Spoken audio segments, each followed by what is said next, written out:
Not quite. I just got to bring up a kind of a.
Okay, let's do this.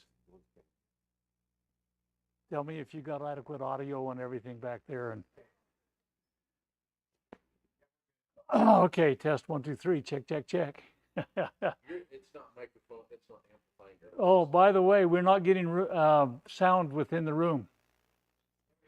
Okay. Are we? Okay. Your ears aren't catching it, right? Can you hear it okay? How about in here, maybe? Test 1, 2, 3. Check, check, check. That's a building issue. Okay. Interesting. Is there another one that we can go. see? Okay, now we got it now. We're good. It's a thumbs up all the way around. In fact, you may have to turn me down a little bit. I'm going to keep myself awake. Yeah. All right. Welcome to, yes, sir. Oh, okay. Thank you. Aloha, in other words, right? This is the third part in a presentation about the Second Amendment. And so we've got to get underway very quickly because there's so much to cover. I get asked sometimes, why does the Second Amendment take 3 presentations of extensive length? How could it not? It is a critically important component to our maintaining our liberty. It is one of the most poorly understood elements of governance now and recognition of individual God-given rights. It predates kings, presidents, rulers, parliaments, constitutions, declarations, and Bill of Rights. It is truly a God-given right, and we're in sore danger of losing it today. And you know, this thing it says in there about the right of the people to keep and bear arms shall not be infringed. And it's pretty straightforward, but yet we've got over 25,000 laws right now infringing upon it. And we just need some common sense laws and we'll be okay. But you'll recognize that every time we have another little kind of erosion or encroachment, I tried to put erosion and corrosion together. Anyway, encroachment. Anyway, we anytime we get one of those, it's a further diminishment of this individual God-given right. And so it's critically important. And we ended last time talking about some of the laws, examples of the laws. Obviously, we're not going to talk about 25,000 of them in any sort of detail. And even the few that we're mentioning are going to be just superficially touched upon. But we're going to see kind of how it happens. And fortunately, in more recent times, in spite of the fact that they take every opportunity where and historically it's worked very well, where there's been an opportunity to encroach further based upon, oh, ain't it awful, this emergency happened and we got to do something. We've got to do something. And that's been resisted in recent times to a great degree. There have been some constitutional decisions based upon Supreme Court that some herald, and to some degree there's merit in heralding them. But as we'll see as we go through this discussion, the seeds of the destruction of the right to keep and bear arms have been sown even in those Supreme Court decisions. So picking up where we left off last, there's probably a little backtrack, but we've got to gain traction somehow. We've got to take a run at this, okay? So we were doing some examples of some of the gun control encroachments that have happened. And so here we have on the screen the 1968 Gun Control Act. And this was one of those occasions when they said, oh, ain't it awful, we've got to take advantage of these things to further encroach upon the right to keep and bear arms. And so they used the assassinations of John F. Kennedy, Martin Luther King, and Robert F. Kennedy Sr., we would know him as now, because Bobby Kennedy Jr. is Health and Human Resources in current administration. But this 1968 Gun Control Act, it made huge inroads. And in fact, if we were to take and line by line look through the Nazi Gun Control Act of 1938 and this one 30 years later, there's so many parallels it's uncanny. We have been had, okay? But let's just talk about this one a little bit. So it had almost zero possibility of being passed by this Congress until, at the behest of LBJ, President Johnson, there was this intensive lobbying effort made by movie stars, manly men that everyone knew from the silver screen. And they had been known by the people for decades in this nation. They were trusted. There was a kind of an aura of the roles they played in the movies that was cast upon them as in their real lives. And there was a lot of falsehood in it. But at any rate, a lobbying effort occurred where these manly men went on the late night talk shows. And I remember the talk shows that they went on, and because I remember 1968. But it wasn't like I was a regular watcher, but these things were known, and it was people kind of, came to trust these late night talk shows, and they kind of went to bed watching their show, and then, they went to sleep, and that was kind of the last thing on their mind.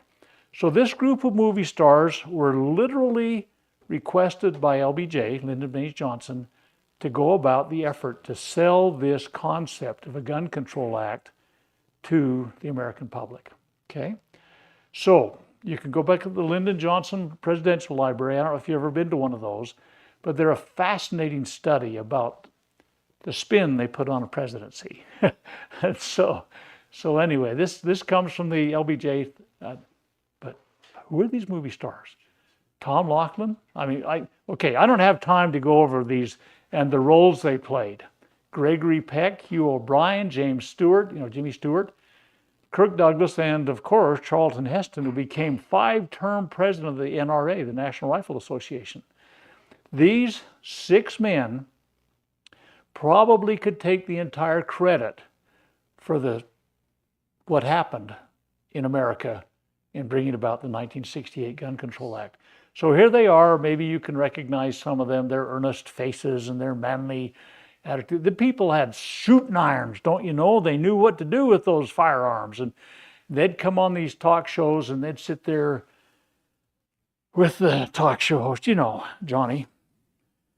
I've had my time with, as you probably would recognize, with firearms. And I respect that right to keep and bear arms, but it's time we had some common sense laws. They're kind of, sitting there relaxed and selling the idea without selling it, And you know what? Really, There's been just too many troubles. We need to, can't you just, you're voting for it already, I can tell. But you would have these guys telling these stories, and then they'd say, you know what you ought to do? Call your senator and congressman, and just tell them it's time for some, we've just got to do some things different. And so they sold it. And the people started calling. The next day, Congress got the phone calls. And they felt like the American public were for this 1968 Gun Control Act. So these 6 guys were the ones that took the story to America. Most people don't know that anyway. So the reason it worked, you're saying, was because they got the people calling their representatives. Correct. The people called their representatives, and in those days, a long distance call was a long distance call. I was on the road in those days, and the only way my folks ever found out where I was is if I called collect. And it was always like, yeah, we'll take the call. It was kind of like, not quite that bad, but there was a price to be paid for the long distance call, and people cared enough to call. It's not like a few clicks of a mouse and you're there. Or a free call on your cell phone now, like they are now. But in those days, Congress listened, and they followed, okay? It was a complete snow job. It really was. So we got the 1968 Gun Control Act, and we're not going to take time on that. I just wanted you to know becoming activists can bring things about, okay? So let's talk about the Firearms Act that was 1986, excuse me. This was May 19th, 1986. But what was it called? Firearm Owners Protection Act. Oh, I'm for that, aren't you? And I'm saying, who comes up with these things? But they did.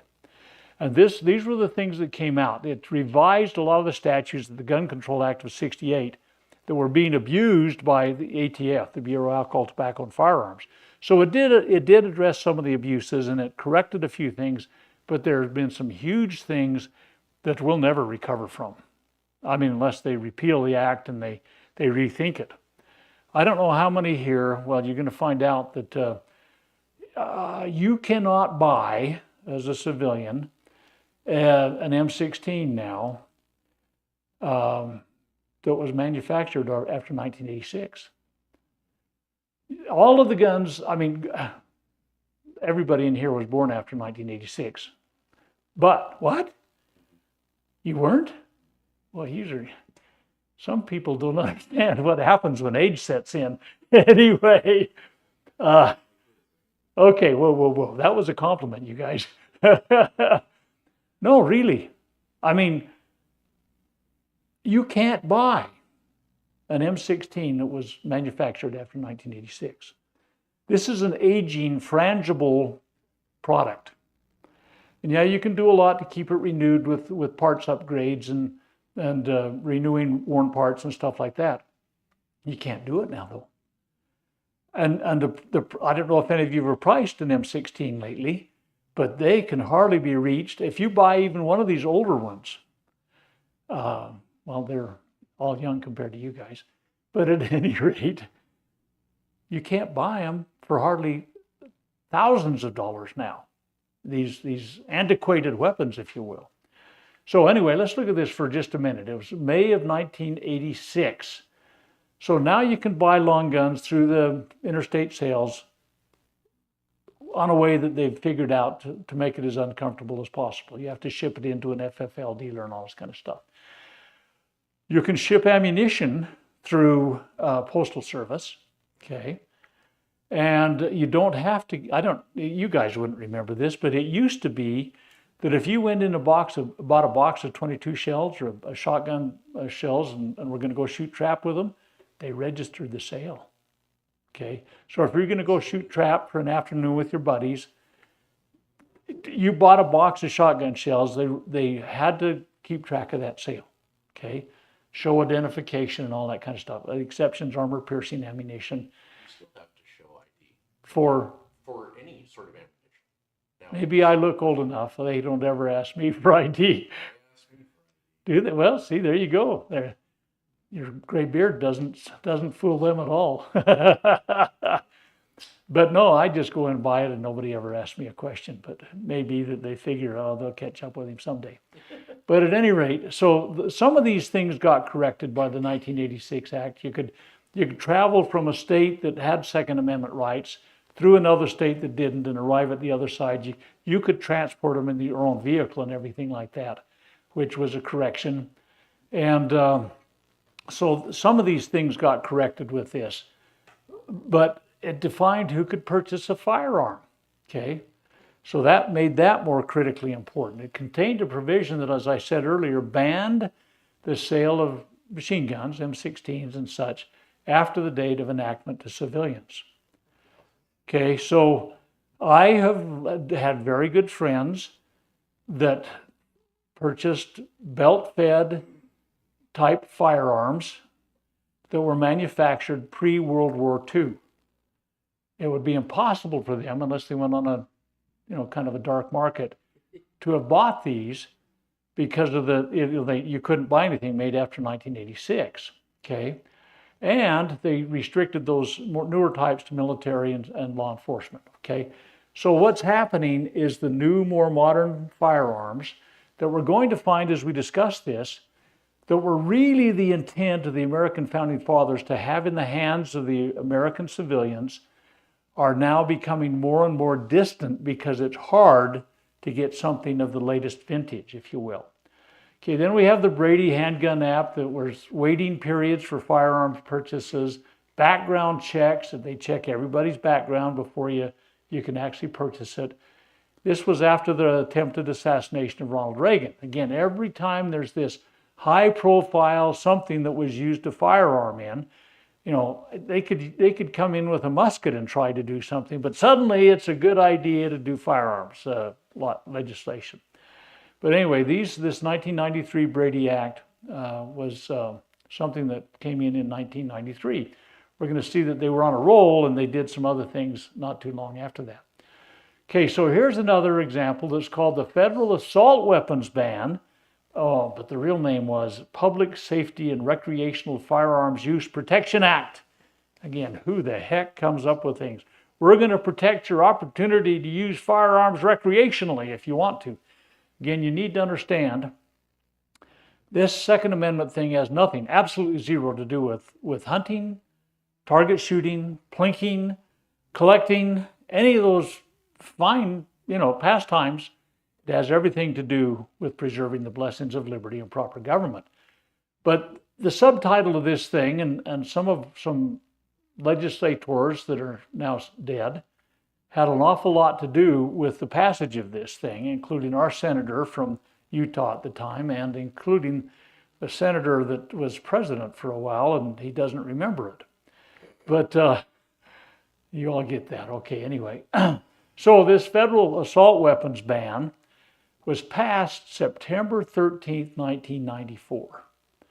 I remember it well because it was my birthday, not the 1994 part, but September 13th, okay? And you're going to find, as we discuss this, that it was put to sunset 10 years later, September 13th, 2004. And what they tried to do is put a distinction between sporting arms and assault weapons, okay? Again, if all we had was, and by the way, baseball bats, rocks, or hammers, or anything else like that can be an assault weapon, your fists can. But they defined that in this law, according to their own dictates of their conscience. But assault weapons are really basically evil and scary guns. They don't have a high gloss finish on them, okay? So, and we'll see as we look at some of these pictures that they can be any type of flavor. And I really seriously considered bringing to this presentation examples, if you will. And I usually like to do this when I'm teaching young people. You have undivided attention. The way the young people have been taught is kind of like they're going to jump off the table and they're going to come out there and take everybody out. But they just lay there on the table and you show them the realities of it. And it's kind of fun. But you don't have a lot of noise in the classroom. when you have these evil things on the table right in front of you. Anyway, so they defined assault weapons. There was no definition of that prior to this legislation. Okay, but remember, it expired in 2004.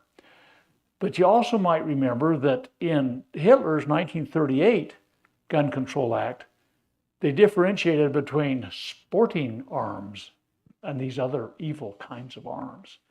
See, they just keep encroaching a little bit closer to what happened in that happily ever after story. Okay, so they banned by name, certain types and manufacturers, such as the Colt AR-15. By the way, the AR does not stand for assault rifle. It's the Armalite Manufacturing Company.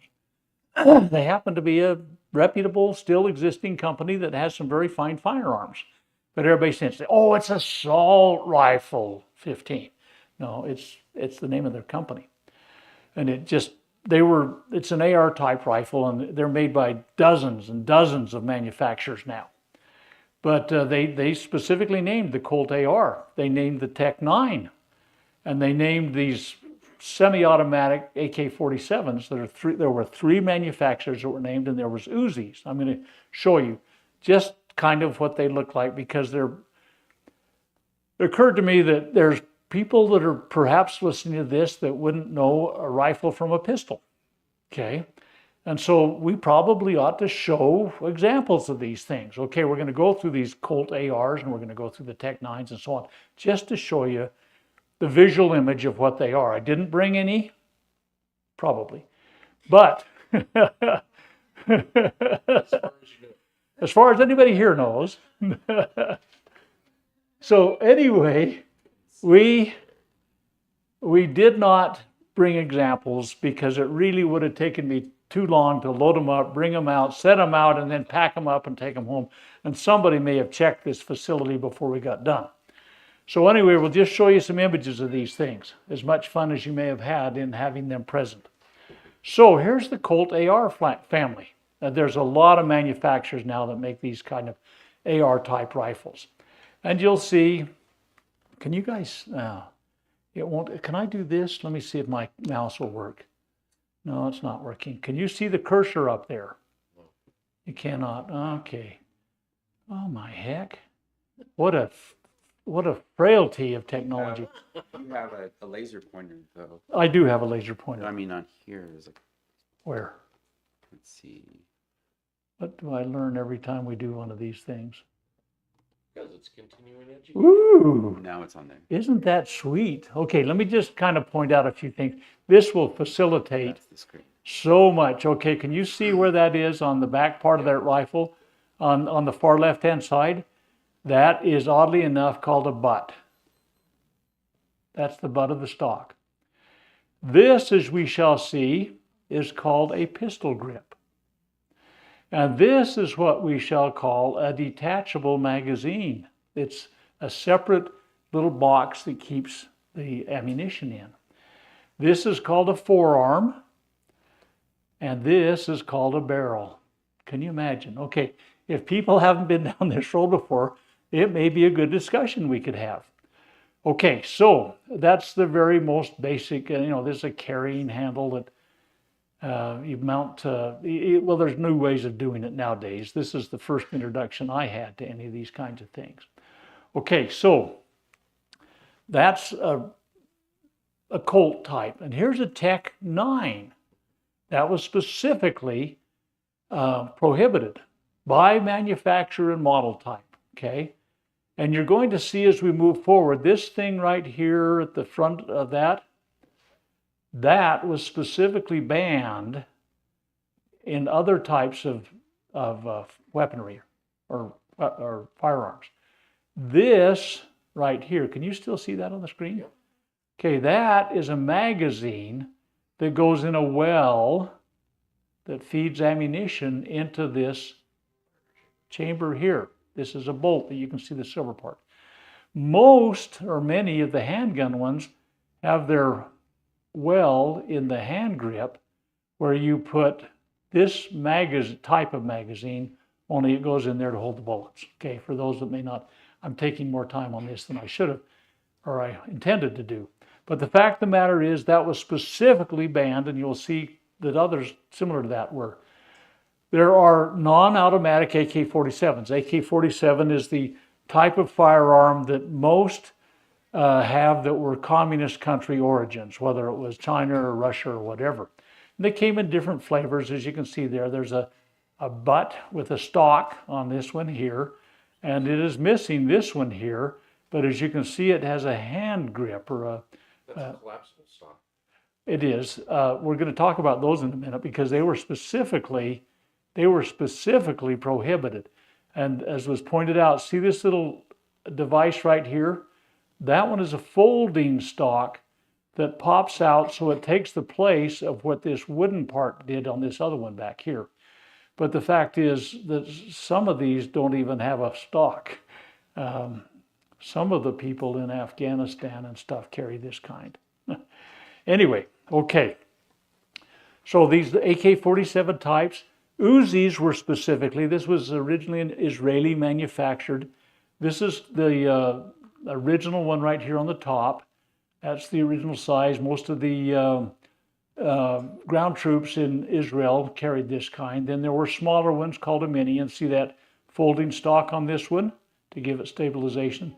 And then there's a micro one that was more easily concealed, and you might have seen this when Ronald Reagan was shot, and these guys are pulling these things out of their jackets and folding the stocks out. Next time you look at Ronald Reagan getting shot, I'm sure everybody makes a practice of that. But anyway, Uzis were specifically prohibited, okay?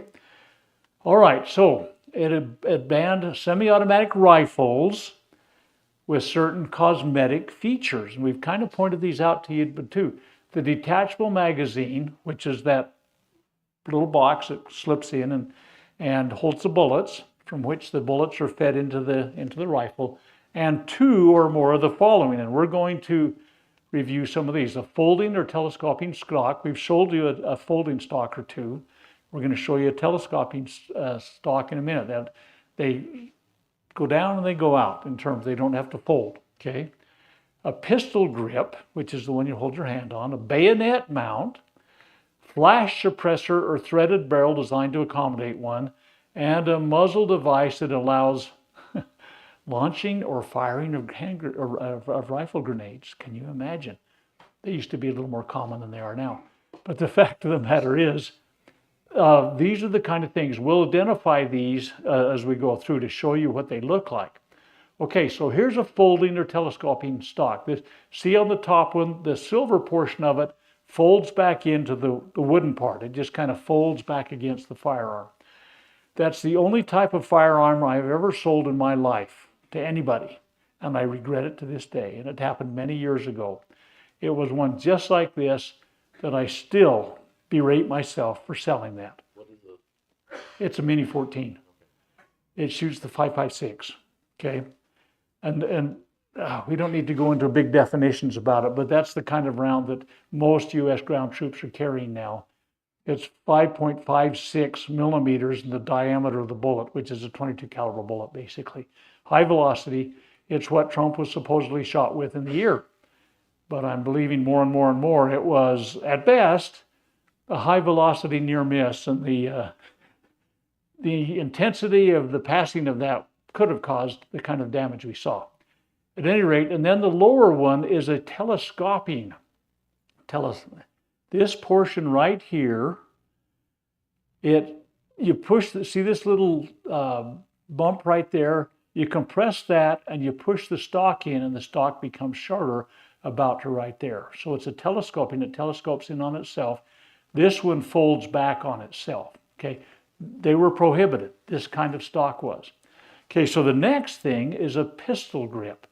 And as we pointed out, this portion right here, where you grab it like you would a pistol and you put your finger on the trigger there, this is the detachable magazine. This is a butt stock, which can't be telescoping or folding. And we're going to find in a minute there's some other things that can go on the front of it here. But this portion right here is called a pistol grip, okay? So if you had a detachable magazine plus any two of those things we've just been talking about that were prohibited by this by this law. And a bayonet mount, we show it's putting the pointy end on the end of the gun. That's like having a spear on the end of your rifle. And there's a close-up look of it kind of right there with the bayonet. And you can, they're just basically a knife that goes on the end of the rifle. And it slips over the barrel and clips on back here with a clip to keep it stable. Used in close quarter combat kind of things, okay? Here's a more robust review of it from head to toe, and there's a bayonet on the end of it, okay? So that gives you some idea of what they were saying you can't have. Another thing you can't have is a flash suppressor. Okay, now see this thing right here in front on this side? This is a flash suppressor. It's a little attachment on the end of the barrel. You thread it on the barrel, and what happens when you fire, there's a ball of fire that comes out of the end of the barrel. It gives away your position, particularly if you're there in the night. And plus it messes up your night vision and all those kind of things. But if you see a muzzle flash somewhere, you know that somebody's behind that muzzle flash, and that gives you a target. So you want to try and disperse the flash, and that's this device that does that.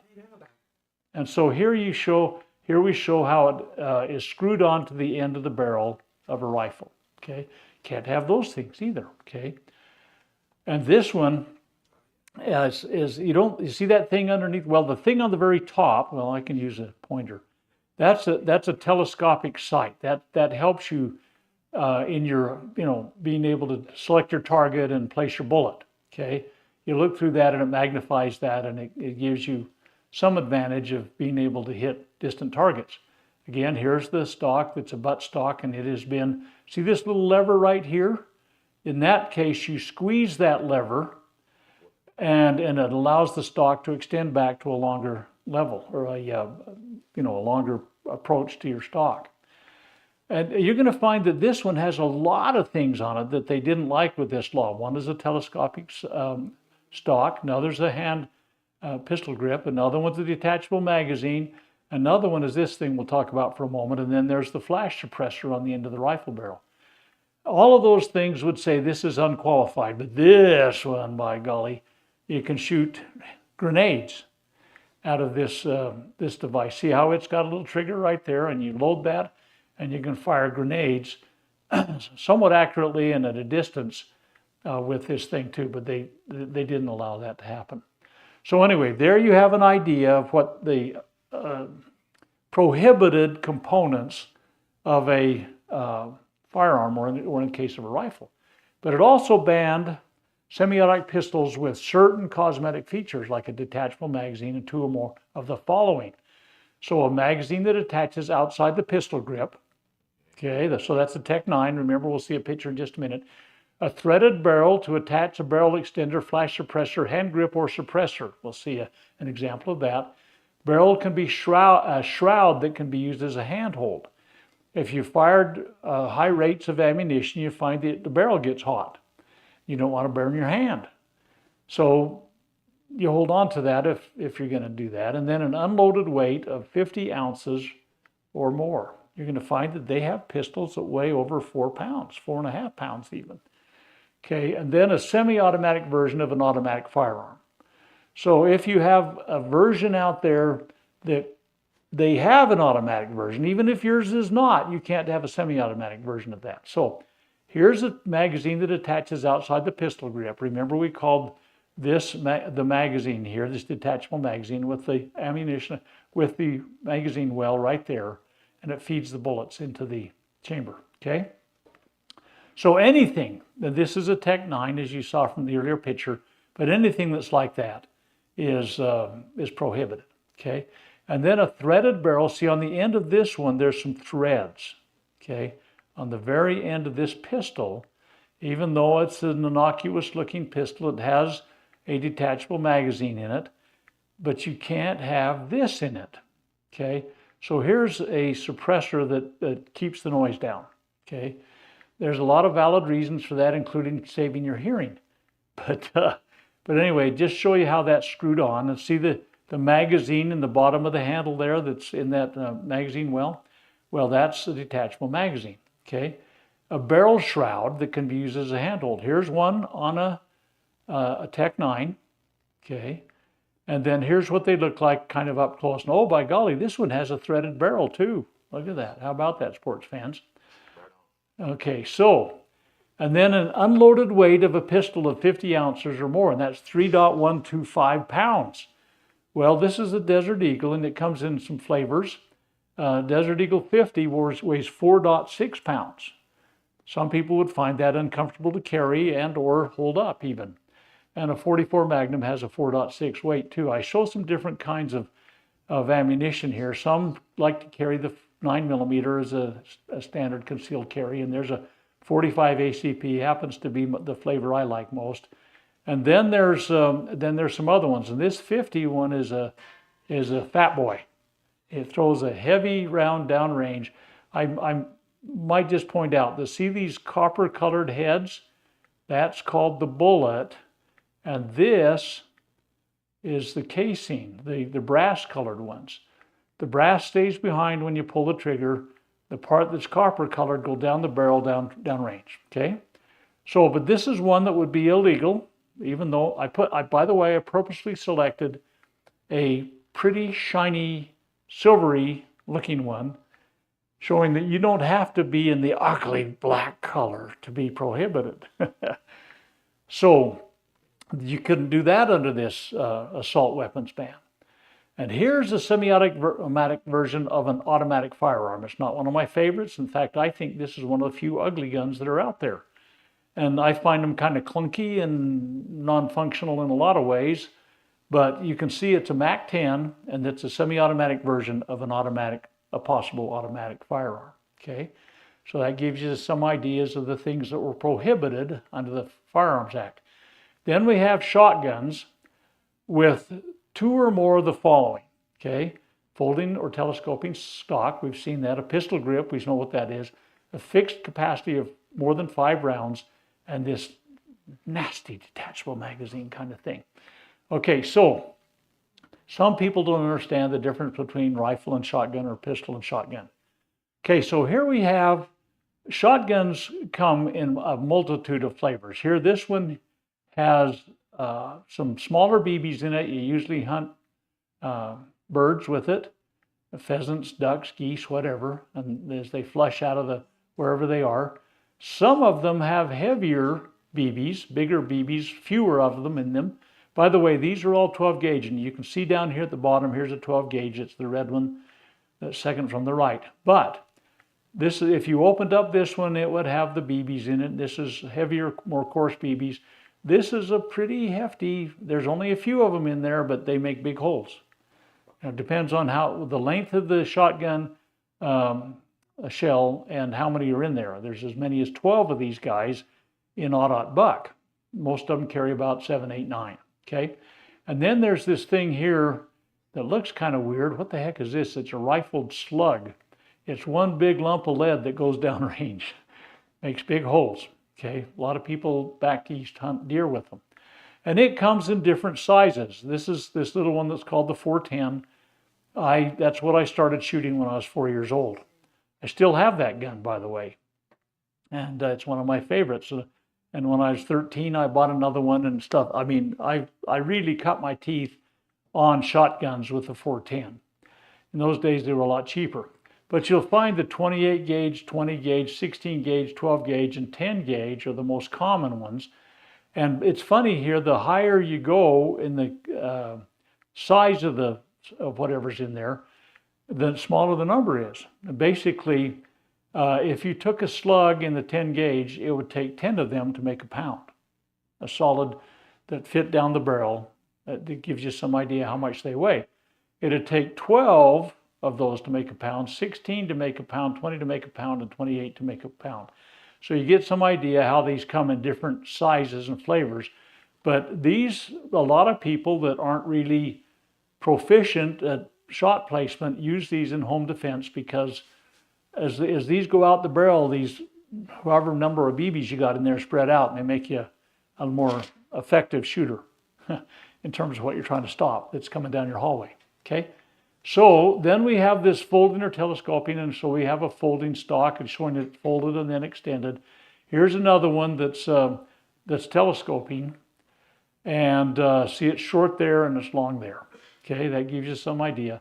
This pistol grip kind of thing, here's one on a semi-automatic one and here's one on a pump. So you can have pistol grips.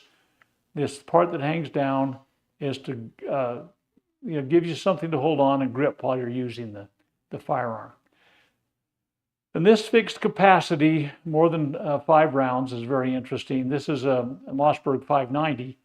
It has a capacity probably about, well, it depends on the size of shell you put in there, but 7 to 9, somewhere in there. It's more than 5. Here's a Franche of Jurassic Park fame. If you watch Jurassic Park, that's what they were shooting against the velociraptors with.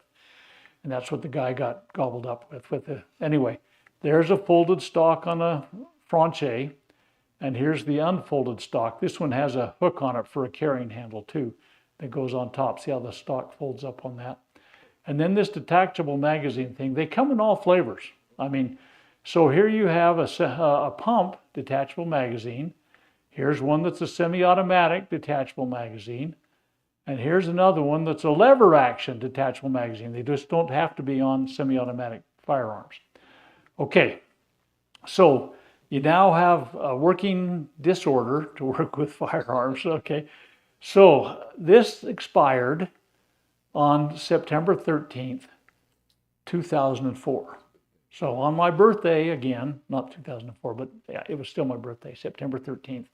Because what happened is they admitted after 10 years of experience with these ugly, scary, horrid weapons that there hadn't been a single solitary deterrent on crime. And because they were gone, it didn't mean a hill of beans of difference to anybody. Okay, so it got sunsetted. Okay, so just a second, I'm going to make a shift in gears. Just a second, let's do this. And then let's, oh man, I don't know why my mouse is being so stubborn tonight. Let's take this down and let's go into this next portion of the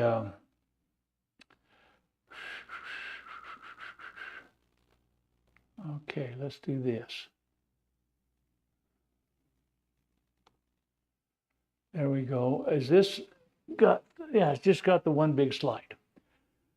Okay, you'll recall that the Bill of Rights preamble said that there were a lot of states when they were trying to ratify the Constitution, said, we won't ratify this Constitution unless it has a Bill of Rights.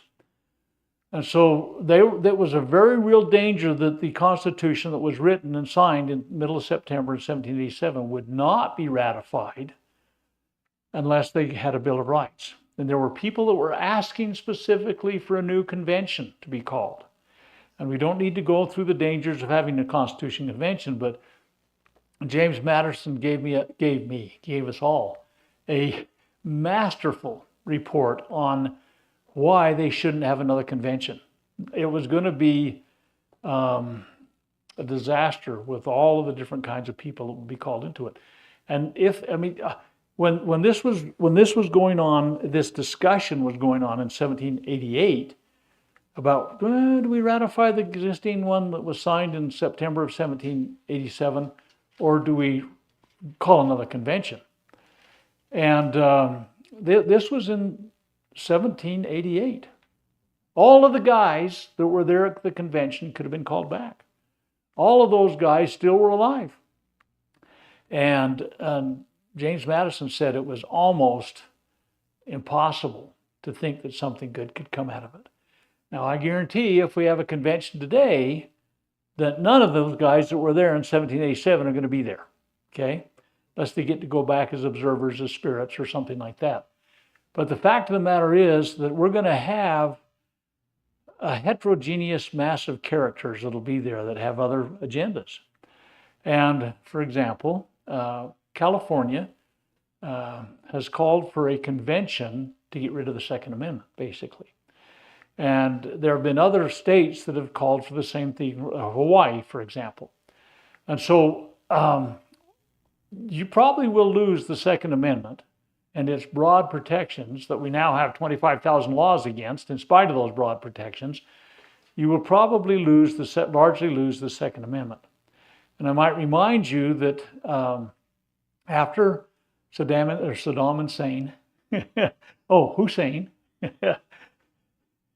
was overthrown and killed in Iraq, we helped write a constitution for Iraq. And what they got was a Soviet-style constitution. And the Soviet-style constitution, it guarantees the right of housing. Yeah, just like you can do that. It guarantees the right of free speech, as can be limited by law. What kind of free speech is that? And it guarantees the right to keep and bear arms as long as you are a government agent. But that doesn't allow the right of the people to keep and bear arms. So that's the most recent constitution that was written with the assistance of Americans. And so writing a new constitution will absolutely be dangerous for a lot of reasons. Even some people you might know and respect, I've seen constitutions they have written and they are egregiously horrid. Egregiously. I have them in my files if you'd like to look at them sometime. But basically they create a completely different form of government than what our founding fathers gave us, and I believe under the inspiration of God, and so did they too. But at any rate, so there were conventions in states back in the 1780s, the late 1780s, that are saying, we're not going to ratify this Constitution unless we get a Bill of Rights. And the argument against it was, if you try and name your rights, you're going to forget some, and if you leave them off from a legalistic perspective, they're going to say you left them off on purpose. So there was this dynamic, but it came push to shove, and we weren't going to get the Constitution. It was kind of like certain steps had to be taken in order for a Bill of Rights to come about. You had to get a Constitution, and then we can add the Bill of Rights on. Another thing that was essential was getting rid of slavery. And a lot of people think it's egregious. In fact, it's repulsive or repugnant that we didn't get rid of slavery with the Constitution. Well, Georgia and the Carolinas would not have come on board had that been written into the Constitution. And had they not come on board with the Constitution, they may not be part of the nation, and they may still have slavery. But if you read the 42nd Federalist paper, you find that the intent of the American founding fathers was to get rid of slavery, and that's why the Article 1, Section 9 portion in there about making slavery illegal was put in the Constitution. It gave them 20 years to back out of that egregious, horrid practice. And it opened the door for them literally to change without having to go to a civil war, and it could have easily been done, this thing about slavery. But the fact is, you had to get the chicken before the egg, if you will, or the egg before the chicken. I don't know how you want to put it. But the one thing had to be born before the next thing could be born. And this Bill of Rights is one of them. The founding fathers said, if you will ratify the Constitution in accordance with what it was written, we promise you we'll bring forth a Bill of Rights. And they were good to the promise. September 26, 17, go ahead, what did you? Well, it was right after the Constitution was implemented, and it was September 26, 1789, when Congress passed the 12 proposed amendments. There were originally 12 proposed amendments for the Bill of Rights. And the first two were not ratified. Well, one of them was 200 years later. But they brought forth proposed 12 amendments, which is by 2/3 of both houses. They went out to the states, and by December 15th, 1791, the Bill of Rights went into effect. Okay, so some people criticize me, when I say, 1787, what a wonderful year, we got the Constitution. It didn't get really ratified until, technically, we had enough states to ratify it in the summer of 1788, but they formulated the government formally in 1789. They put forth the Bill of Rights in 1789, and the Bill of Rights got ratified in 1791. That's when we ought to say we got our Constitution. You can take any one of those milestones, and I think we ought to celebrate them all. But the fact of the matter is, it had to happen in a sequence. And getting rid of slavery could have happened a long time before it happened. Okay, but bad people got in the middle of that. Okay, so this is what the preamble says. The conventions of a number of states having at the time of their adopting the Constitution expressed a desire, and this is the important part too, in order to prevent misconstruction or abuse of its powers, that further declaratory and restrictive clauses should be added. Those were restrictions on the government. The Bill of Rights were clarifying the government could not overstep certain bounds. Now, many of the amendments since that time have infinitely increased the power of the government to encroach upon God-given rights, natural law, and everything else like that. And so most of the amendments since the 10 first amendments that were ratified have been to the detriment of the Constitution and the proper government that it was originally establishing. But they wanted restrictive clauses to be added. So they added this that became the Second Amendment. It was literally the Third Amendment, though, that was proposed in 1789. September 26th, this was the Third Amendment. The first two, again, were not ratified until one of them was 200 years later. But in there were 10 amendments that were ratified in December 15th, 1791. So this became the Second Amendment. A well-regulated militia. Okay, now, by the way, a couple, two or three things. You note that Congress passed it with 3 commas. The states ratified it with 1 comma. I prefer the 1 comma. The 1 comma is a legal reading of the Second Amendment. It's the one that St. George Tucker uses and promotes. He was the most constitutionally sound man in the founding era. And so anyway, I like using the one with the 1 comma. A militia is all of us, but a few elected offices, according to the guys that wrote it. George Mason defined the militia as basically all of us. Okay, the well-regulated militia, all of us, being necessary to the security of a free state, the right of the people to keep and bear arms shall not be infringed. That's the key words. The right of the people to keep and bear arms shall not be infringed. We're going to go see in a little while here that whole idea of militia has been perverted into the National Guard in many ways that didn't even come into effect until the early 1900s. But this was in the vernacular of the 1700s. So now we're going to go into a few court cases about what has gone on with some of these laws that we saw both last time we got together and this little review that we're doing here. We did this 1968 and 1986, the Brady Bill and the Gun Control Act, or the Assault Weapons Ban Acts. We just talked about them a few moments, well, almost an hour ago, 45 minutes ago anyway. Now we're going to look at some court cases that this first one we're going to talk about greatly modifies in its application what the Founding Fathers intended, but we're also going to see what a lie it was when it was carried out. But the truth that is in it should be well understood by those of us today. So we're going to talk about the 1939 United States v. Miller Supreme Court case. I'll give you a little backstory with that. So this is the one that's cited by gun controls, quote unquote, advocates on the basis of their position that more firearms control laws are not only needed, but in full keeping with the intent of the Second Amendment. How many lines are on there? How many words? All of them lies, okay? Okay, so we're going to see what happened in this case and what it was based on and what the Supreme Court actually ruled and how they ruled in error, but they also ruled in truth to some degree that we should be able to stand on today. This case should be the basis upon which we stand when we say that fully automatic weapons in the hands of regular citizens are completely what the intent of the Founding Fathers was, okay? So we're going to see how that turns out. Here's kind of a synopsis of what happened in the case. All right. In April of 1938, they were searching for contraband. The federal officers detained Jack Miller and Frank Layton.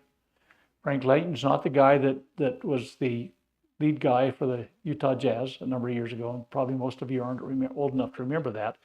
It's a different Frank Layton, in case you're wondering. Frank died before this actually went before the Supreme Court. So these two guys, the federal agents were looking for contraband, stuff they shouldn't have. They were suspected of running moonshine. Remember, this was back during the Prohibition days, 1938, and of being bank robbers too. So they were like Bonnie and Clyde, only they weren't. But at any rate, you get the idea. So these federal agents they snag these guys, and they're looking for moonshine and for any other things that they might be able to grab them on. They were found in possession of a short-barreled shotgun. So Mr. Miller and Mr. Layton were in possession of a short-barreled shotgun, which was prohibited by the 1934 Gun Control Act. Okay, so, well, it was a violation of the National Firearms Act of 1934. So they were arrested and charged with this violation. Okay, now I don't think these guys were your clean-cut, high-type, good citizen kinds of guys. Okay, they probably were running moonshine. They may have been bank robbers, but this was the wrong thing to arrest them for, according to the Constitution. So the 1934 Firearms Act was the basis of their arrest, okay, because they didn't have anything else on them, okay? So Mr. Miller claimed that the law violated his Second Amendment rights, and he was correct. But this has to go to court, so we're going to see what happens. So there was a judge in the Western District of Arkansas that declared the National Firearms Act unconstitutional in January of 1939. Okay, this judge said, hey, no, these guys can be let go because it really does violate the Constitution. Okay. So what happened was the U.S. Attorney General appealed directly to the Supreme Court. So he says, do not pass go, do not collect $200. We're going right to the Supreme Court with this because we're going to take this to the ground. Okay, we're going to get a ruling in favor of this National Firearms Act. Okay, so the Supreme Court agreed to review the case. Okay, what? Miller died? He was the guy that brought the suit in to begin with. When Layton didn't want anything to do with it, he probably said, look, I'll go to jail for a while over this thing, but I ain't going to fight this. I'm going to go on with my life. Miller said it was violated his Second Amendment rights, so Miller dies before it gets to the Supreme Court. So March of 1939, so Miller died. I don't know how he died, to tell you the truth. It might have been cirrhosis of the liver, or it might have been he drank something he shouldn't have drank, and maybe some federal agents put him out of his misery. I don't know what happened, and I don't want to start any rumors. But so here we go. Nowadays it takes years oftentimes to get to the Supreme Court. But between January and March, the Supreme Court was going to hear this case. This is zip-zop. We're at the end of the trail here, boys. And so it went to the Supreme Court in March, at the end of March of 1939. There was no defense counsel. So Mr. Miller ain't there because he's dead. How many of you saw the movie Stardust? Where the dead brothers were always looking over the scene of what happened. Oh, you probably don't even remember. Anyway, these dead brothers were vying to become the monarch of this kingdom. They're always looking over the shoulder of everybody, but nobody knew they were there. Maybe Miller was there watching over the shoulder, but Miller wasn't there in body, okay? And because the guy that had brought the suit didn't come, the defense counsel didn't even come. There was nobody to present the opposing view in court, okay? You might well imagine how this is going to turn out. So, came before the Supreme Court, neither Mr. Miller, because he was dead, and Mr. Layton, nor their attorneys, appeared in the Supreme Court. Who was in the court? The federal prosecutors and agents. That's all, along with the black-robed judges. Okay, you guys saw that movie, right? Okay, now you remember. The brothers were looking over the case, right? Okay, it's a fantasy, I know. Okay, so the Justice Department presented their case against Miller. Okay, so they're before the Supreme Court, Your Honor, blah, blah, blah, blah, blah, blah. Okay, There was no defense made in the case. Zero, nada, nothing. No one brought up an opposing point of view. And because, well, you're going to find out what happens here. Because honestly, if they don't hear the argument in court, it don't exist. That's the attitude they take. And you're going to find out how egregiously, shall we say, dishonorable and dishonest this whole thing was as it went before the Supreme Court. So, attorneys for the United States made 4 points, and I put in bold one of them that you're going to go, oh, what do you mean that's in there? Yeah, okay, here's what the attorney said. It's a revenue collecting measure. Okay, so here's the deal. If you were going to own a short-barreled shotgun or a fully automatic firearm of any type, any of these prohibited firearms, you had to apply to the U.S. Treasury, and you had to pay for a stamp, a permit, a license, if you will, to have that. And so they said, this is a revenue collecting action. Yeah. Well, you know, any excuse is a good excuse. Don't try and confuse me, okay? Okay, so because it was a revenue collecting measure, it was within the authority of the Treasury Department, okay? Oh, they transported the shotgun from Oklahoma to Arkansas. So it was interstate commerce. There is no inference they tried to sell it or that had anything to do with business, unless their business was maybe bank robbing, but nobody brought that up. But it was interstate commerce. And so the Interstate Commerce Act said it was under the authority of the federal government. Okay? So you can see how these guys grasp at straws. This is the one I wanted you to really focus on, this bolded one. The Second Amendment protects only, this is the argument they made, it protects only the ownership of military-type weapons appropriate for use in an organized militia. Now wait a minute. The Second Amendment meant to protect military-style weapons. Fully automatic, whatever, okay? Their argument was that that was what the Second Amendment was for. Well, but you're the militia. And that's according to George Mason and this guy that was called the father of the Constitution. Okay. But see, that's the thing, is that it doesn't say anything about it's the right of the people to keep and bear arms. It doesn't say anything about organized militias, but the militia is us, what we talked about earlier. So that was the argument they made. So they're stipulating that, yeah, the military ought to have those and so might the people, but it's the organized group that under some government agency is allowed to get involved in this. But it doesn't say that. It says the right of the people to keep and bear arms shall not be infringed. Okay, but they actually said the firearms must be and can be and should be, in fact, usable in a military environment. Okay, but the Lord giveth and the Lord taketh away. Because what they had seized from Miller and Layton when they arrested him was a double-barreled 12-gauge Stevens shotgun with a barrel less than 18 inches in length, and they actually went to the serial number on the thing, 76230, was never used in any militia organization. So they were so specific as to say, this exact weapon doesn't show on anybody's records as having been used in a militia. Okay? Probably used for duck hunting at some point, or squirrel shooting, or whatever people were turkey hunting, whatever. But they were that specific. But that one highlighted, bolded point is that they should be military-style weapons, okay, that was protected by the Second Amendment. So, in May, so they hear this argument at the end of March. In the middle of May, so 6 weeks later, they ruled in favor of the Justice Department. Okay, now remember, we're going to see the purpose of the Second Amendment is to ensure that civilians could respond to the defense of their country with weapons which are of the type currently used in military situations. Huh? Well, so why are M16s and why? I mean, you could name all of the different flavors that are out there. Why are they verboten now? And this is the case that people most rely on to prove that the general government can interfere and have firearms laws.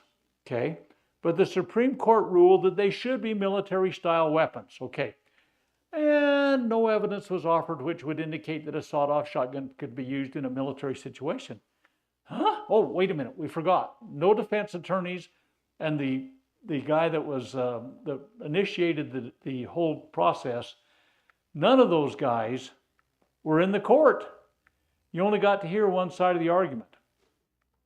It's partly, well, not partly, it's very much like this issue of ex parte hearings. Ex parte means only one side gets to be told.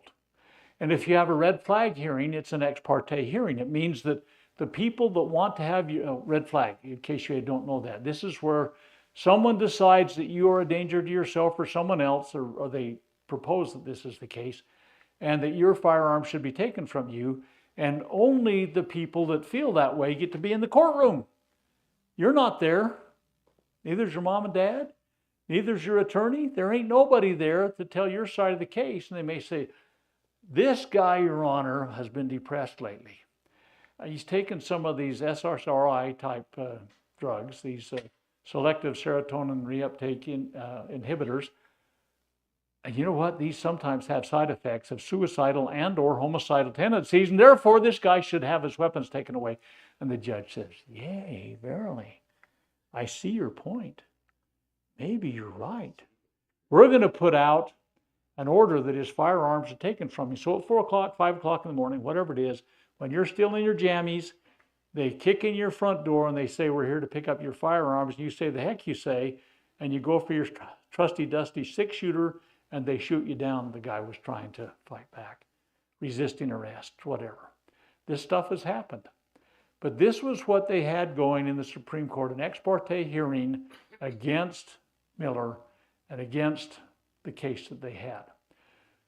But because of that, there was no evidence that a sawed-off shotgun would be of any use anytime, as long as there's been these guns that put out multiple projectiles, like whether it's birdshot or heavier things, they've been used in combat situations. Even the blunderbusses of the Pilgrims' time, they poured nails in there or gravel or whatever they wanted to keep off the bad guys from overrunning them.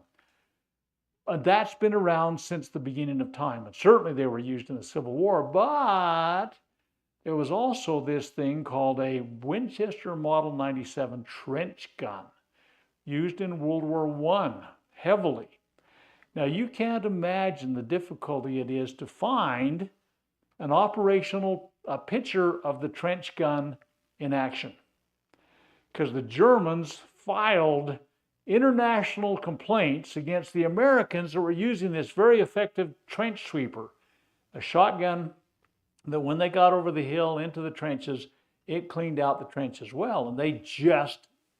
And I don't know what's happened to all the firearms. All I could find was pictures of it used in training. I'll show you in just a moment. Okay, so because of these reasons, the military weapons, there was no evidence to the contrary, the law against sawed-off shotguns stands. That was the ruling of the United States Supreme Court in 1939. In violation of the Second Amendment, in violation of the original intent, in violation of what you're going to find out that the judges knew to be contrary to all these things. All of these things, they ruled that they could control sawed-off shotguns. And they said, so it's legal. And so now people are claiming this 1939 United States v. Miller is the basis of all gun control acts. They're all legal. Okay, so here's the Model 97 trench gun. By the way, it's got what is that on the end of that? It's a pointy end. It's that knife, that bayonet. They used that on the end of the trench gun when they breached the trenches on the German lines and started cleaning house with these very effective firearms. So there we have examples of doughboys that are using it, but I could not find an actual picture of it being used in combat. And I think it's largely because everybody wants to expunge the idea that, yes, in fact, they did use this thing in combat. It's a pump shotgun. It had some very interesting characteristics like slam firing and stuff like that. We don't need to get into all that kind of stuff. But man, you could fire that baby quickly while you were under attack. Okay, so there we have bayonets on the end of their firearms. They're used in the military, and here's the deal. They were known to be used in World War I and other military actions, but nobody was there to defend against this. So the information was not brought forth, so the conviction stood. And here's another interesting sidelight. 2 of the Supreme Court justices at the time had been in the United States Army as officers during World War I, and they probably, I put may, because I can't absolutely prove it, may have had personal knowledge of the use of such weapons in combat. If they were United States military officers and they were in World War I, their troops probably trained with these sawed-off shotguns. Okay, so there's a current argument against assault weapons, so-called, that there is no possible reason civilians could need them, utterly contradicting the rationale used in Miller that the Supreme Court justice has ruled on. They should be military-style weapons. That's what should be protected by the Second Amendment. Anyway, you get the idea. And then I bring up the point that I made earlier that almost anything, baseball bats, knives, rocks, they can be an assault weapon. And they have been used for that. Fists.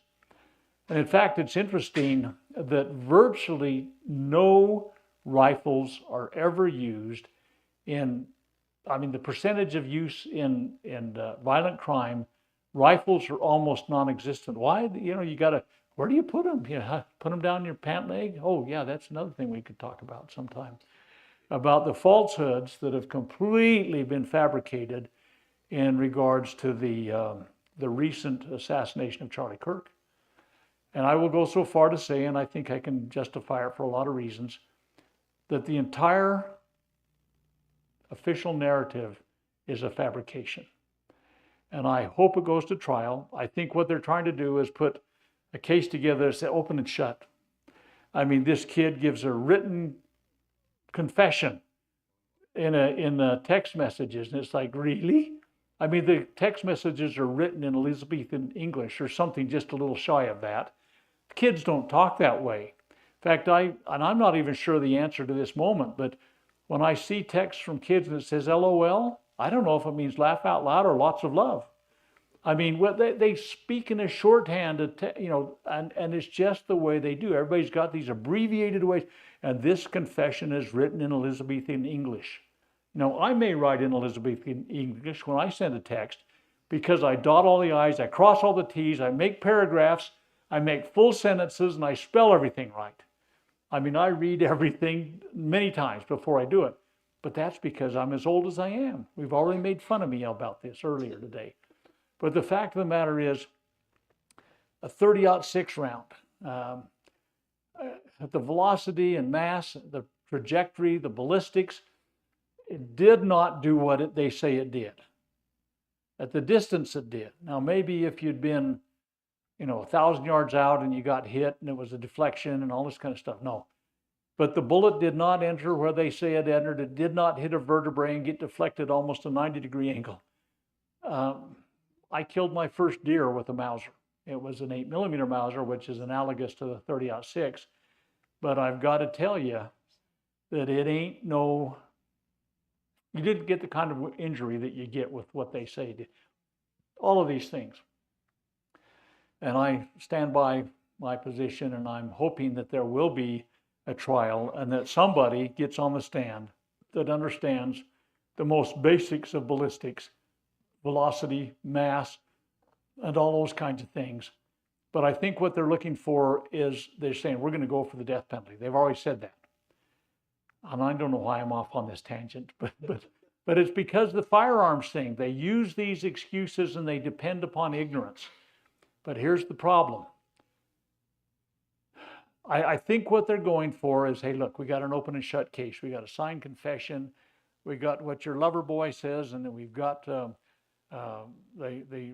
firearm, even though the scope wouldn't work and all this kind of stuff. Even though it wouldn't in that configuration have possibly been used. We've got all these things. We're going to go for the death penalty. But if you'll plead guilty, we'll take the death penalty off the table and you'll get to spend life in prison. You get to live. And therefore, if they don't have to go to trial, they do not have to present evidence. And I'm just hoping they go to evidence. At any rate, there's a few more things I could say, but I'm not going to at this point because I have a little more background information on this than probably should be exposed at this point. Anyway, so let's go on to another Supreme Court decision. Some of you are old enough to remember this one. The June 2008 Heller case, which was in Washington, D.C. And as you know, Article 1 allows Washington, D.C. to be a federal enclave, if you will. It's June of 2008 this case happened. And then the June of 2010 McDonald case, which happened in Chicago. Okay, so these two cases are cited by many people as, woo-woo, great victory for the Second Amendment. And to some degree, I must admit that they are, but I personally am of the opinion that the seeds of destruction of the Second Amendment are sowed in these two cases. So let's go to the cases and kind of talk about the things that we might be pleased about. In both cases, the Supreme Court recognized the Second Amendment as protecting the individual right to keep and bear arms.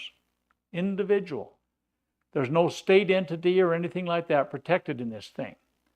Okay, so the Supreme Court says it is an individual God-given right. Woo-hoo. They didn't actually come out and say God-given, but we know that to be the case. And so let's go to this Heller case. February of 2003. Wait a minute, when did they decide this? 5 years later? You look at when this Miller case came up, months later, okay, what happened? But in February of 2003, there were 6 residents of Washington that filed a court case in the D.C. Courts challenging the constitutionality of the Firearms Control Regulations Act of 1975. This is a Washington, D.C. Act, okay? We didn't talk about this one specifically, but we're going to give you some of the parameters of it. Okay, the law restricted residents of Washington, D.C. from owning handguns, excluding those grandfathered by registration prior to 1975 and those possessed by active and retired law enforcement officers. So you had to register the gun. See, when did the law come into effect? It was the Firearms Control Regulations Act of 1975. So they said, okay, some of you guys that had these handguns before 1975, you can keep them if you register them. Okay. And then if you're an active and retired law enforcement, you could also have the right to keep and bear arms to some degree. Okay, it required all firearms, including rifles and shotguns, and we've defined those to some degree for you, needed to be unloaded and disassembled or bound by a trigger lock. So they made these restrictive things. Now, some of you may know that most gunfights are over in seconds. And if somebody comes in your house and they're intent on killing you with a firearm, and I couldn't find my 911 recording because we packed a lot of things up. There's my wife reminding me I needed to counsel with her a little bit. But at any rate, I'll just give you a little story here quickly. I've got a million stories, as most of you know. But I was asked one time to give a talk on a subject of my choice to a women's group. There were probably 300 or 400 women in the gathering. And I told them that I was going to talk about the right to keep and bear arms. And you could kind of see the yawns and the looks at their wristwatch, and maybe it's a good time to go out and get a drink of water kind of thing. And people started getting up and fighting out, like happened at the Charlie Kirk tribute when Trump got up to speak. Anyway, that's another story.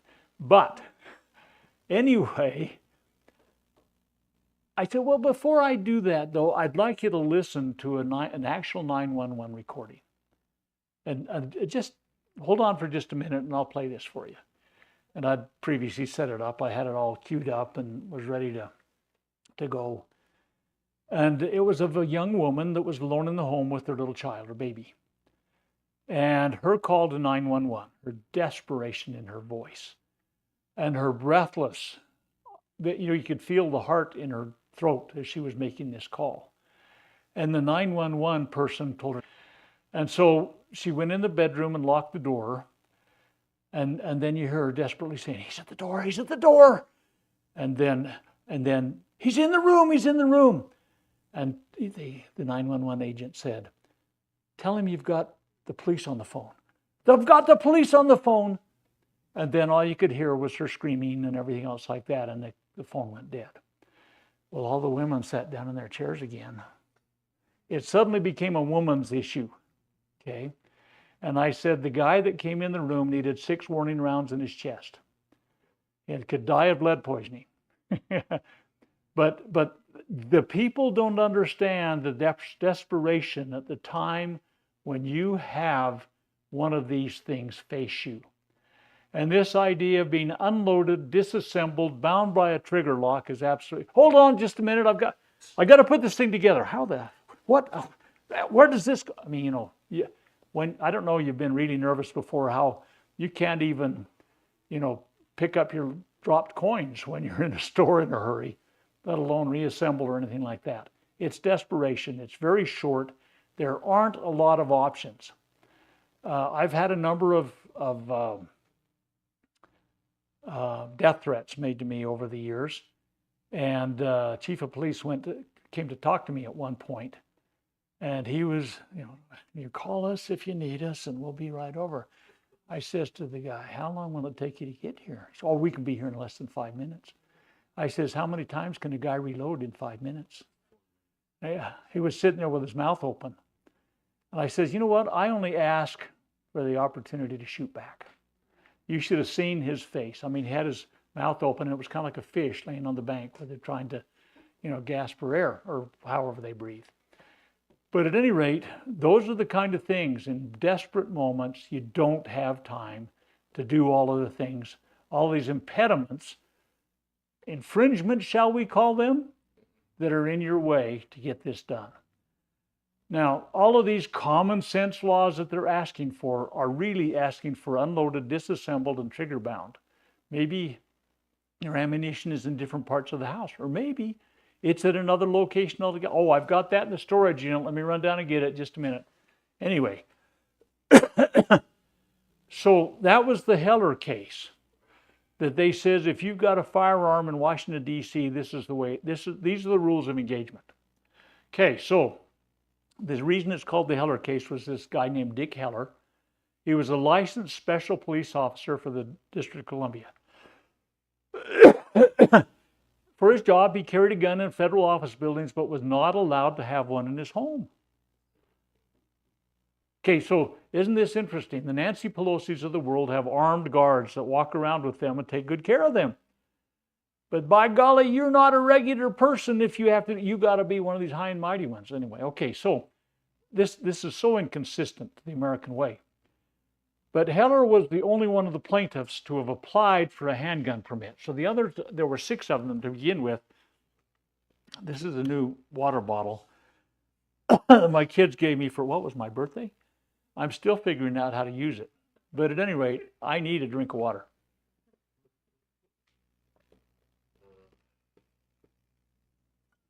You try talking for an hour and a half and not getting a dry throat. Okay, so Heller was the only one that had applied for a handgun permit, but he was denied. So he was the only one that had standing in the case. And so the case was allowed to go forward in his name. Out of these 6 that applied, oh, you don't have standing. And they try and limit standing all the way along. Okay, the Supreme Court ruled that the right to keep and bear arms is an individual case, but everybody has a big but, okay? In both the cases, in the Heller and McDonald ones, they said that the government entities have the power to infringe upon that right as long as the government does not resort to blanket or absolute firearms bans. Now, do you know what kind of a Mack truck can be driven through that hole? Okay, this is a horrifically bad, but most people consider this to be a really great victory, including most firearms organizations, because it is an individual right. Oh, but the government can infringe upon it as long as they don't resort to blanket or absolute bans. It's the Lord giveth and the Lord taketh away. They were trying to tread the the fine line that would allow them to make the ruling for what should have been, but also leave open the door for bad things to happen. Okay, but it didn't address the question of whether the Second Amendment extends beyond these federal enclaves like Washington, D.C. So, we needed another case because people are saying, oh, it's only in Washington, D.C. Doesn't apply to the states or local municipalities. So the McDonald case came up a couple of years later. The Supreme Court ruled that the Second Amendment applied to the individual states and local governments. But they backed into it, and I despise the way they did, but they did back into it. And so it says, yeah, it applies to in state. Now, by the way, we're going to see in just a few moments about how some states, most states, in fact, actually do have a Second Amendment type clause in their constitution. And Utah is actually a pretty good one, but they try to take the Lord giveth and the Lord taketh away attitude also. But this McDonald's case, the Supreme Court said, yes, indeed, it does apply to the state and local governments. So it's protected, it's incorporated by the Due Process Clause of the 14th Amendment. You go, what? Say what? Because all the rights that everybody has everywhere applies to everybody, everywhere, regardless of where it is. 14th Amendment is the most, shall we say, it's the most litigated amendment in the United States Constitution. It was written with venom. It was written, in fact, in December of 1868, President Johnson actually had to take action with pardons in December of 1868 to take away some of the egregious things that were put into the 14th Amendment. It really is, and it's where we get the illegal immigration things that the Plyler v. Doe came up with in 1982. The 14th Amendment is a really crappy amendment, terribly written. But that's how they used the logic to protect the right to keep and bear arms in states and local municipalities. And so I'll say, well, until we can get a better ruling, I'll go with that. So it did incorporate the Second Amendment via the 14th Amendment, which is a backwards, I backed into this one kind of attitude, but nevertheless, it's there. So the court's ruling protected specifically against the bans on handguns for self-protection in the home, but it did not address other existing gun regulations that might also, and probably are, unconstitutional. So the McDonald case allowed you to keep a gun in Chicago in your home, okay? But it wasn't as blanket and completely straightening out the mess we've got with all the gun laws. And we're going to see in a minute about how, even in spite of the Heller and McDonald's rulings, how other courts, lower courts, district courts, and circuit courts continue to violate the Second Amendment in spite of what it said, in spite of the pure application of it. But at any rate, we'll look at those in just a moment. But the Heller case and the McDonald case allows regulations, and it could be argued, effectively do anything but create outright bans of firearms. Now, that hasn't come to that point right now, but some lower courts have ruled in that line of reasoning. So they're a dramatic departure from the founders' original intent. All of us are in the militia, according to the founders' original intent. And that right shall not be infringed, okay? So, yeah, they were a victory of sorts, but I'm still waiting for an egregious application of the letter of the law. They said, oh, we're not completely banning firearms. We're going to do everything but, which is kind of what happened with the assault weapons ban. They start naming firearms, manufacturers, and models. And they do all sorts of really tricky things to make these things as close to blanket as they can. I met with Utah's my representative and a senator in regards to what they passed for that assault weapons ban. And it was like, what the heck are you guys should put it a lot stronger, but I did use that language. But anyway, yeah, I probably did. Anyway, what are you guys doing? What are you thinking when you're doing? We did the best we could.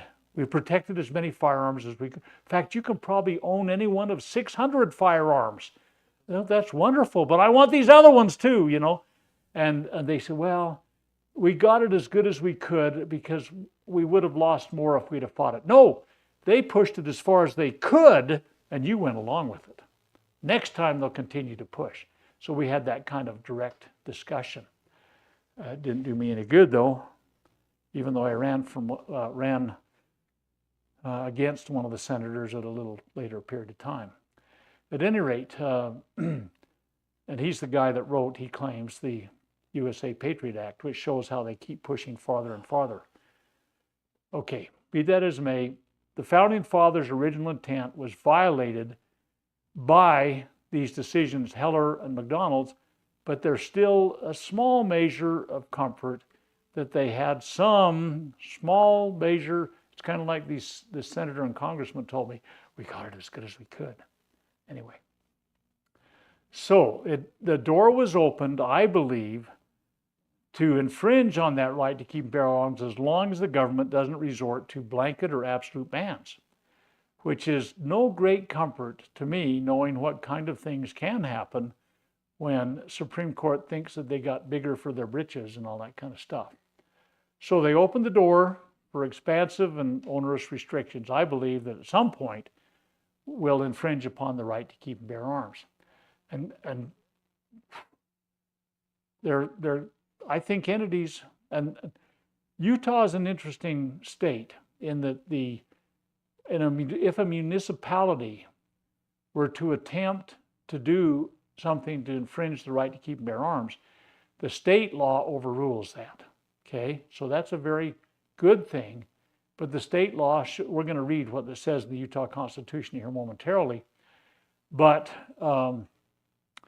there have been entities where universities, for example, have sought to supplant the Utah law on their campuses. University presidents, by their autocratic decree, say, we know what the state law says, but on our campus, this is going to be it.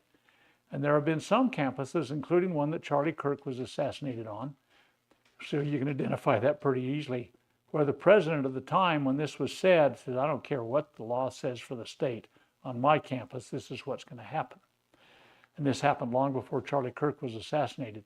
But the fact of the matter is, they become autocrats themselves because they believe they're little kingdoms of their own in universities. And the state has been very clear in Utah saying that universities cannot create their own law on this thing.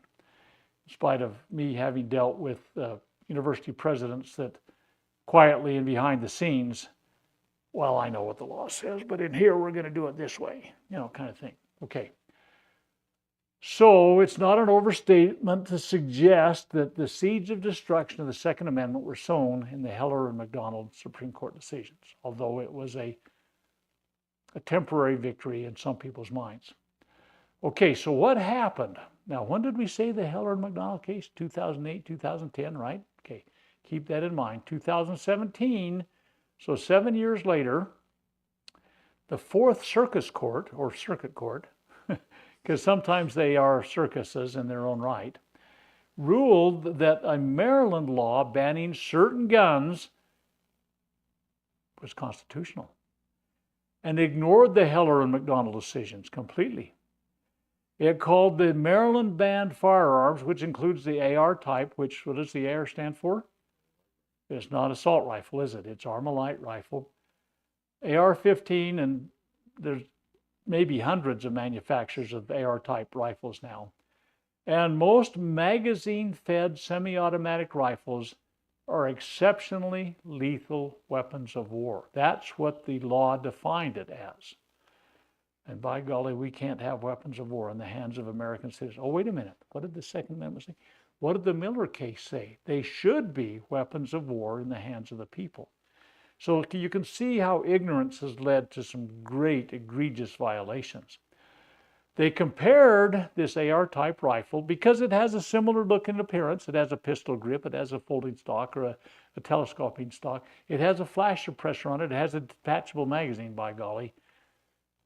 and usually when I bring firearms to show kids when I'm teaching them this, I have a beautiful, highly polished, very nicely blued, and a shiny stock, kind of like your grandpa's deer hunting rifle is. I have one of those that's semi-automatic, and it comes with a 5-round detachable magazine, but it fits in and it's sleek underneath the rifle and everything. I said, "Oh, you're worried about the capacity of this?" Well, let me just a second here. I flip that out and I put it in a large cap magazine. Now are you worried? How does this suddenly become an egregiously violating firearm? Anyway, it's fun to make those comparisons, but I didn't bring those to compare in front of you right here tonight. Okay, so it compared the AR types to the M16, which was this egregious weapon of war, declared them unprotected by the Supreme Court's decision in Heller. That's what the circuit court said. And forgive me for mixing and matching the phraseology there. But they said the difference between a machine gun and this semi-automatic is slight. Okay. Well, that's because they're ignoramuses. Anyway, so they ruled that effectively bans these otherwise legal firearms in these states, because you'll see that that's their geography, the Fourth Circuit's court. So in Maryland, Virginia, West Virginia, North Carolina, South Carolina, and I can't imagine somebody hasn't appealed this through the Supreme Court. Maybe they've tried, but the Supreme Court has refused to hear it at this point. But in these states, an AR-15 is supposed to be illegal because of what this ban says in the court. Now, the court made a law by judicial decree, apparently, and I don't think they have Article 1, Section 1. All legislative authority herein granted. Who's holding that? The courts. No, it's not the courts. It's Congress. How about that, sports fans? The House and the Senate. But the Fourth Circuit's court ruled that in 2017. Okay, so it violates Heller and McDonald, but nobody's gone through this at this point. So we're going to look very, very briefly at the state constitutions and the right to keep and bear arms. If you look at 44 states, how many are there? 50? Okay, say 44 of the 50 states include in their constitutions a recognition of the right to keep and bear arms. Specifically and exactly. 31 of those recognize the right as an individual right and often mention self-defense as a reason. 6 states don't mention it. And so the people in those states need to do something to correct that deficiency of their constitution. In today's environment, though, you're going to find that to be a really uphill battle because most people are completely ignorant. And I honestly, and I've told you this, this is the 3rd consecutive lesson we've had on the Second Amendment. We're going to hang it up in spite of all the more things that could be said about it. But in my day, an awful lot of high schools, in fact, there was an overabundance of high schools, including mine. In fact, my junior high school had a shooting range in the school. And many of us brought firearms to school, and I know that's completely unheard of in today's world. You know, you brought a shotgun because you just come from duck hunting before you came to school, or you brought a .22 because you're going rabbit hunting after. Some of us, myself included, kept the firearms in my locker at school. Some kids took them to the principal's office and asked them to keep a watchful eye over it, watch over the flock by night. And so that's how some people handled it, but it wasn't a hard, fast rule. I just kept mine in my locker. Some people left them in the window of their pickup truck in high school. I didn't have a pickup truck, so I didn't do that. I only rode a motorcycle. But at any rate, it was hard to hang a rifle on your motorcycle.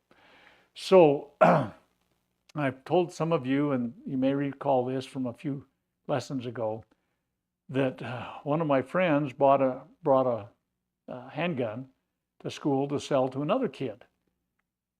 I wasn't involved in this transaction, but they were standing there at the locker looking at it, and the teacher walks up and said, "What's going on?" "I'm selling my pistol to this guy." "Huh, can I see it?" Pistol takes, the Teacher takes the pistol and examines it for a while. He says to the kid, "What are you going to do?" The kid says, "I don't know, I haven't decided yet." The teacher says, "Well, if he's not buying it, I am." I mean, there was no federal case about this. None of us brought guns to school to shoot each other. It was a way of life. And they had, can you imagine, co-ed rifle teams in school. I mean, it was a place to meet girls. Girls that liked to shoot. Can you imagine that? What an appropriate, meeting way. Anyway, good place to meet girls. Not bars, but at a rifle range. Anyway, so, but that's the way it was when I was a kid. And because it was that way, it was an accepted thing that nobody got so worked up about. Because it's the way it is now, getting the people to understand that the 44 states that have that protection in their Constitution is problematic, let alone trying to correct the 6 states that don't bring it up. Okay, because it's a real uphill battle now. Okay, so let's look at the Utah Constitution, since we're in Utah. Article 1, Section 6. Go read Article 1 again sometime. We've reviewed this in quite a number of lessons ago in comparison to what the Bill of Rights talks about and what Utah Article 1 talks about. Utah Article 1, I believe, was written for a number of reasons, one of which was to convince the powers that be, Congress and the President, in 1895 and 96. 96 was when the state got involved and was admitted to the Union. They wanted to convince the powers that be at the national level that Utah really was buying into the Constitution. And they had a lot of, there were 2 specific issues that were prohibitive of Utah coming in. They started trying to get in the 1850s. But there were 2 things that kept them from doing that: the practice of polygamy and the practice of slavery. In 1852, Brigham Young specifically went before the territorial legislature. It wasn't Utah legislature at the time, but it was the Utah territorial legislature. And he made a pitch for allowing slavery in Utah, but it wasn't just for people of the African descent. It was from Native Americans also. Utah became the only territory in all the history of the United States to approve slavery for both blacks and Native Americans. And that was an abomination to the nation. And the Republican Party came into existence shortly thereafter, and it became a rallying cry and all that kind of stuff. So the polygamy and the slavery issue kept Utah out of the Union until after they decided not to do it. Well, 1862 is when the United States legislature prohibited slavery in the territories, which took care of the problem in Utah. Can you imagine in this state or territory that was the only place you could own Native Americans and black people? Own them. Isn't that kind of an interesting spin? Holy cow. You think about that. That's an abomination for everything about liberty. But the polygamy thing, they called a halt to that with the proclamation in 1890.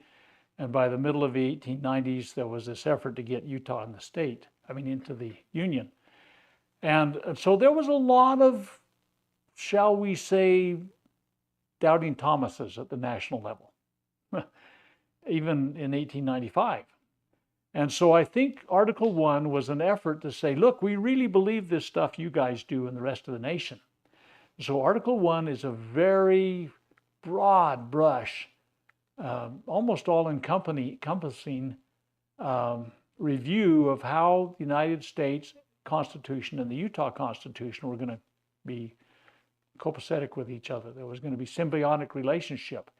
Plus, and I don't know if this was an overt issue in writing this, but I think it's good that it is at this point, and I don't know if anybody really thought about it, but they wanted people to know that maybe they didn't want them to know, but it could be used by us today that wanted people to know that the Bill of Rights applies in the state too, because this argument that people had in the McDonald's case was, the Second Amendment doesn't apply within the state and local municipalities.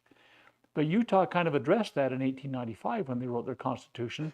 And again, whether that was overt or not, I don't know. But it sure is good to have there now because we know for a fact it applies here in this state because it's written in our Constitution. So that's a kind of a plus for, in spite of the fact the Utah Constitution has a lot of other flaws, it's one of those things that is pretty good. Okay, so the Article 1 is rights defined in the Utah Constitution. And this is stated right out of the Article 1, Section 6. The individual right of the people to keep and bear arms for security and defense of self, family, others' property, or the state, as well as for other lawful purposes, shall not be infringed. And it kind of does this thing where the legislature might kind of dink with it a little bit. But nothing herein shall prevent the legislature from defining the lawful use of arms. Huh? But maybe they mean you can't shoot them off on Main Street in Salt Lake. I don't know. But the fact of the matter is that's still in there and could possibly be dinked around with. By the way, did any of you hear about something that happened in Illinois?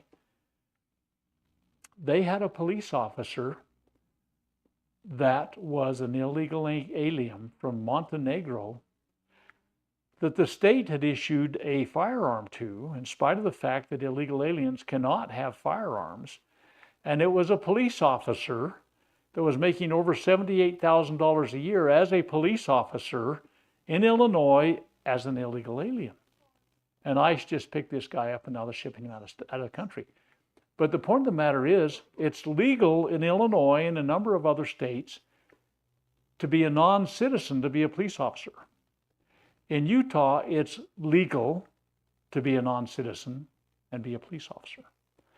And that was passed unanimously by the state legislature. I mean, it's one of those, huh? I mean, you have to say, huh? Say what? That's the kind of response we should have. I talked to my sheriff about it, and he says, yeah, that was really a stupid thing. It's not going to happen in my county. But it's, I mean, this county we're visiting in right now, I'm confident that there are non-U.S. citizens carrying a badge and a gun that were issued to them. Foolishness.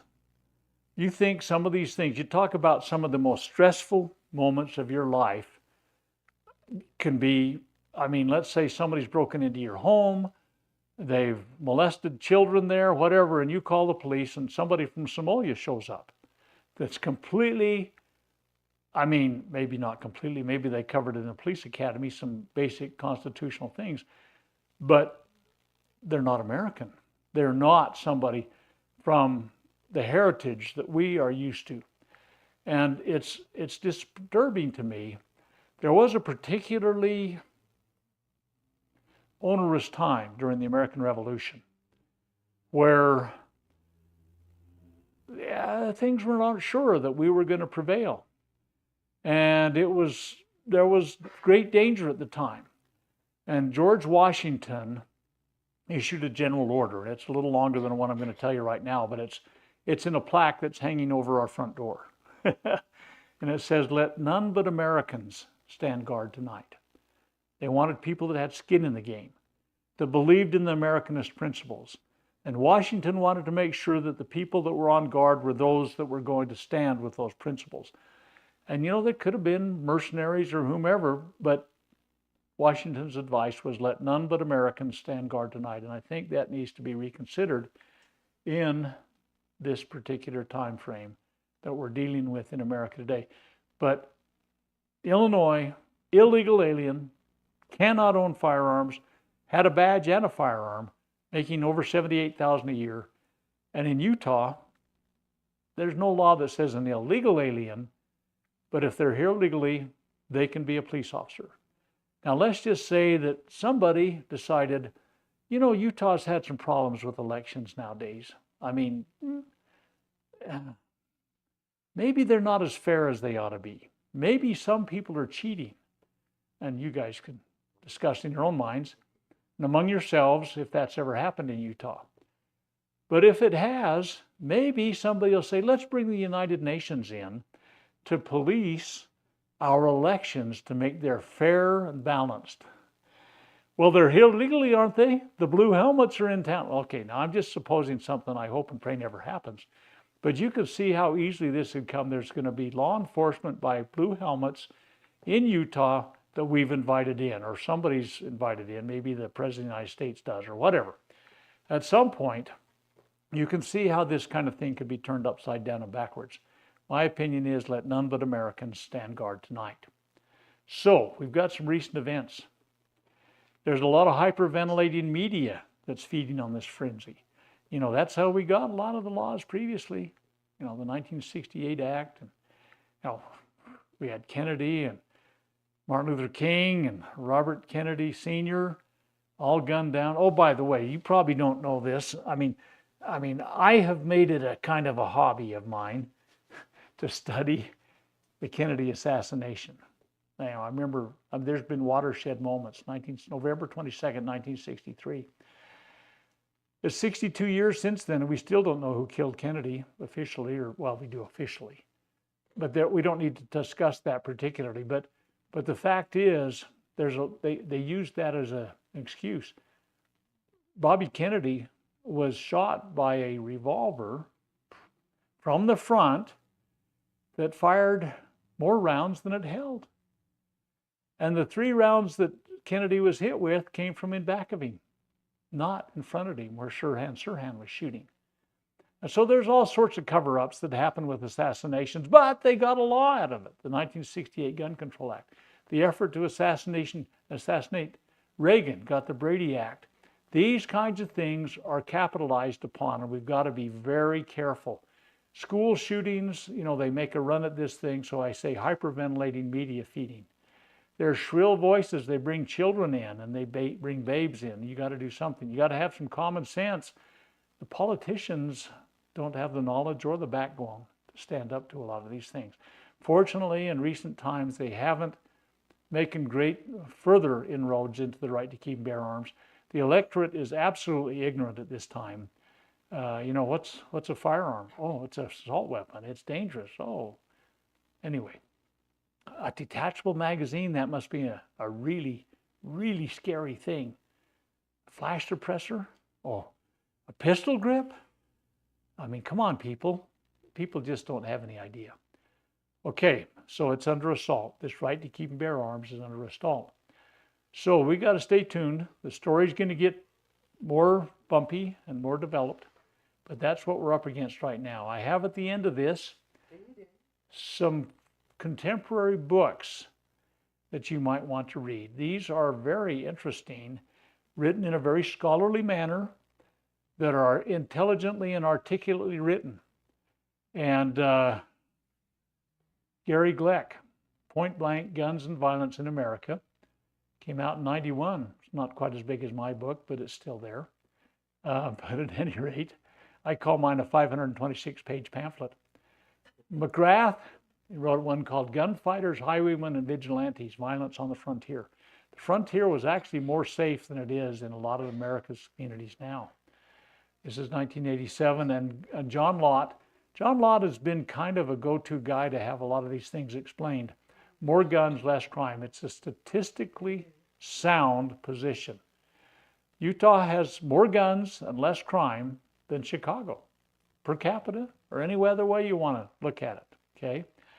And what we find is that it really isn't the danger factor that people would have you believe. So if you get time in your reading, you've only got, what do we have here, about 800, 1,100 pages, something like that. You can read that in your spare time, can't you? If you want to be able to speak intelligently about this subject.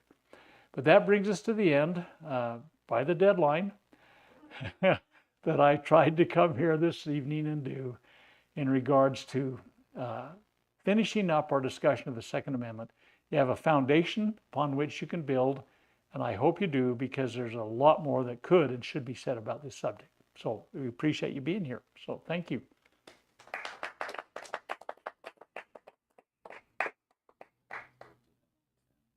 We're going to end? Yep. Mr. Froggy himself? Oh, you want to shake hands, don't you? I thought that you were here to congratulate me on a fine position. Well, he is congratulating. Yeah, that's what I figured.